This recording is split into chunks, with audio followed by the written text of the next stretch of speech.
Hola a todos hermanos, muy buenas tardes. Gracias por estar acompañándonos una vez más, un sábado más. El día de hoy les recuerdo que, como todos los sábados, nos estamos reuniendo a las 5:30 de la tarde. Muchas gracias por estar allí.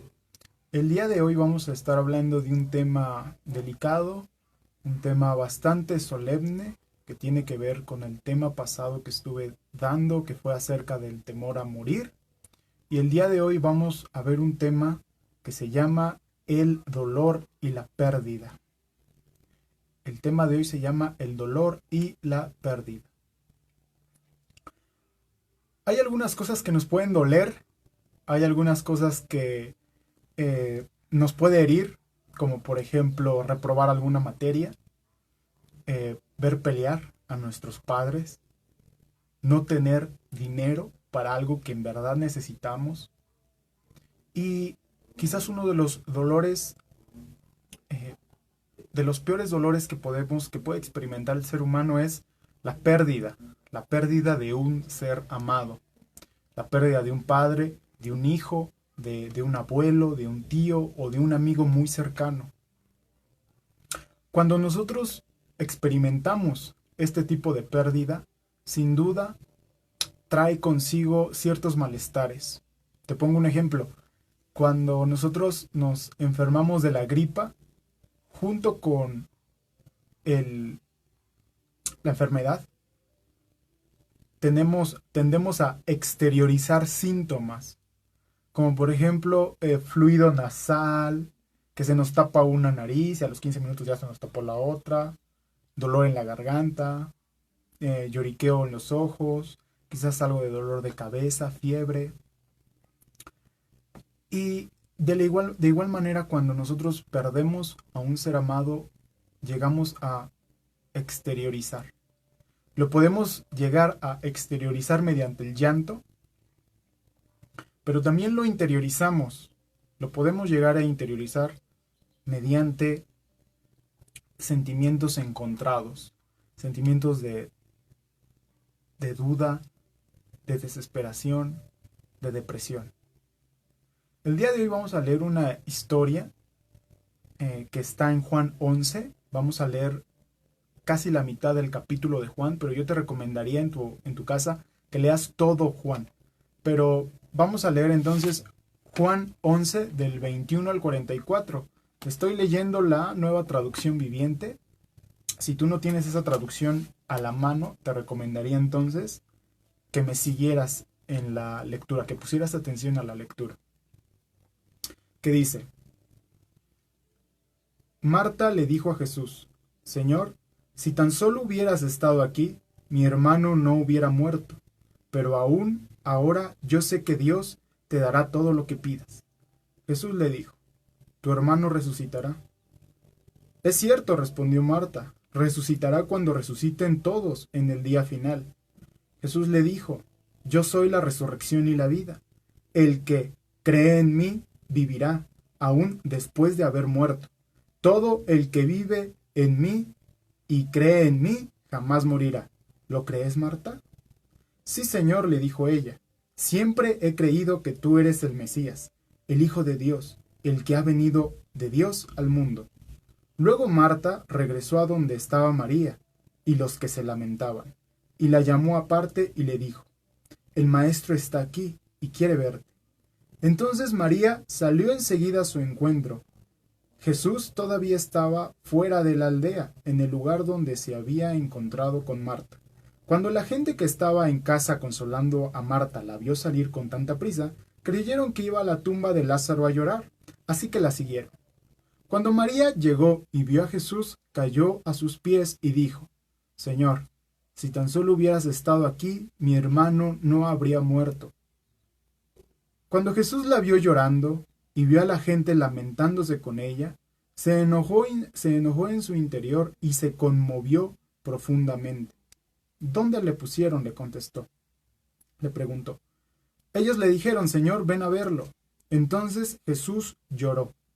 La gente que estaba cerca dijo: Miren cuánto lo amaba. Pero otros decían: Este hombre sanó a un ciego.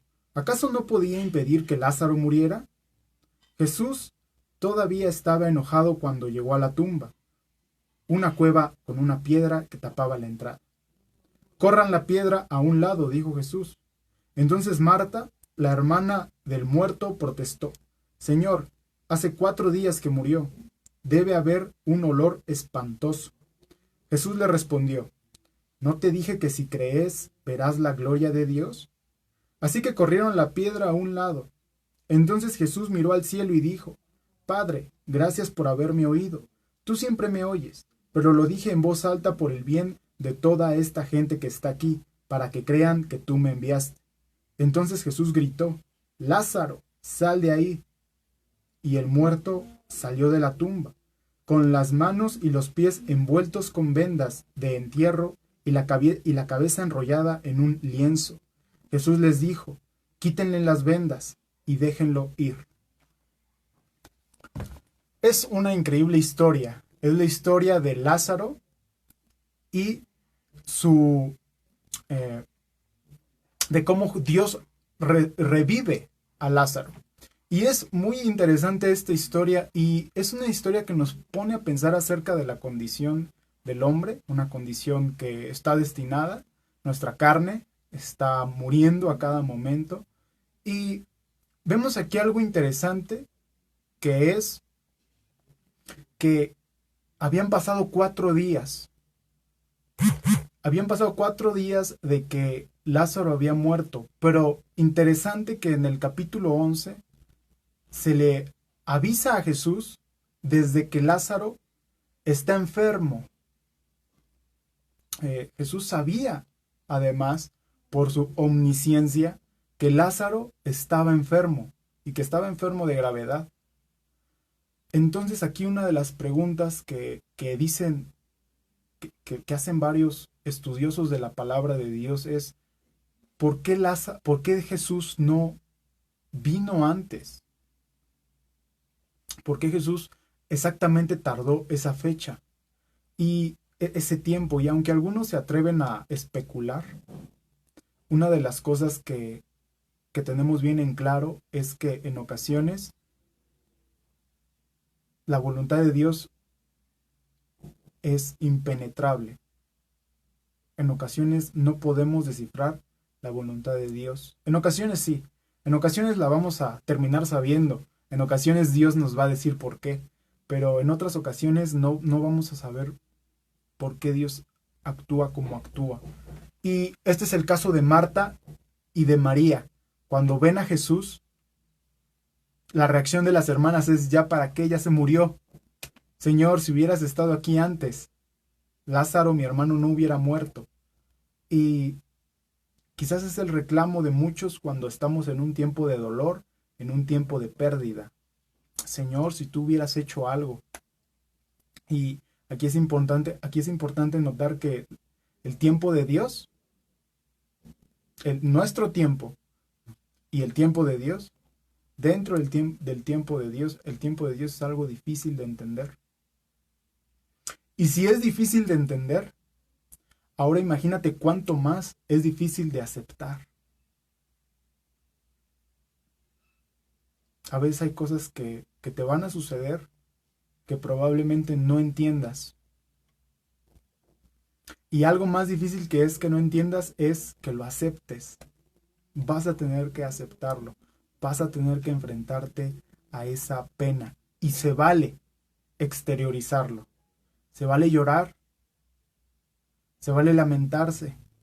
Se vale ponerse triste. Es una norma, es una condición humana.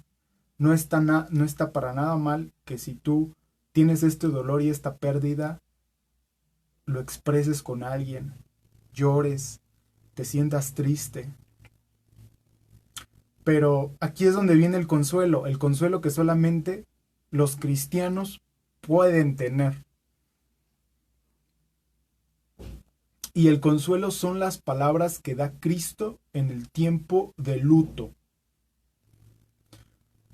Perdón que te lo diga quizás tan crudo o tan directo, pero es muy probable que tú vivas un tiempo de luto en el pasado, en el presente o en algún futuro. Porque estamos rodeados de seres amados y va a ser va a ser casi inevitable que algún día a ti te toque sufrir un luto, a ti te toque sufrir un duelo, a ti te toque sufrir una pena y un dolor. Y cuando tú sufras esto, es importante que tú recuerdes las palabras que Jesús da en el tiempo de dolor, las palabras que Jesús da en el tiempo de luto, que fueron: yo soy la resurrección y la vida. El que cree en mí no estará muerto. Parafraseando al Señor. Entonces es importante que tú, si estás en un medio de una pena, de un dolor, recuerdes las palabras de consuelo que Jesús da, que es que Él es la resurrección y Él es la vida. Y si tú estás delante de alguien que está en un luto o dolor, le digas estas palabras: que Jesús es la resurrección y que Jesús es la vida. Con el hecho de que Jesús haya muerto por nuestros pecados, haya vivido una vida perfecta, haya pagado en esa cruz de tormento, y la justicia de Dios haya caído sobre él, el hecho de que haya sido enterrado y resucitado al tercer día, se haya levantado de entre los muertos, eso nos da a nosotros una garantía de que Jesús tiene el control sobre la muerte y también sobre nuestra propia vida. Entonces, cuando tú estés en un tiempo de luto, cuando tú estés en un tiempo de dolor y de pérdida, o si este es tu caso, recuerda que Jesús es la resurrección y que Jesús es la vida. Algo importante que hicieron Marta y María fue que se dejaron consolar por Jesús. Ese es un error ese es un acierto, y hay un error que tú no te debes de permitir en los tiempos de dolor, que es que Dios no se acerque a ti. Dios es como el sol, dice un ejemplo. Dios es como el sol. Y tú como ser humano tienes de dos: comportarte como la cera, que se derrite delante del sol, o comportarte como el barro, que se endurece delante del sol. Tú tienes que ser como los primeros. Tienes que ser como la cera. Tienes que ser que se derrita, que no te endurezcas, que no te hagas duro, que tu corazón no se haga duro a Dios. Tienes que ser suave hacia el Señor. Y te debes de dejar consolar. Eso es lo que hizo Marta y María. En el caso de una, salió rápidamente al encuentro con Jesús, y en el caso de la otra, cuando lo vio, se postró a los pies del Señor. Entonces es importante dejarnos consolar por Dios. Y el dolor te acerca a Dios. Si tú tienes si tú eres como el dolor, sin lugar a dudas, va a acercarte a Dios. Recuerda que para los que creemos en Dios, nada es para mal. Recuerda que para los que creemos en Dios, nada es negativo. Se me fue un poquito chueco aquí. Para los que creemos en Dios, nada ocurre para mal, nada es negativo. Y algo importante y que me da mucho consuelo a mí ver en la Escritura es que Jesús llora. Es decir, que Jesús es ser humano. Jesús siente lo que tú sientes. Jesús se conmueve por tu dolor. Jesús no es como un guardia intergaláctico. No es un guardián espacial que está en los cielos viendo quién se porta bien y quién se porta mal. No, Jesús tiene sentimientos. Jesús tiene dolores. Tiene penas, tiene pérdidas.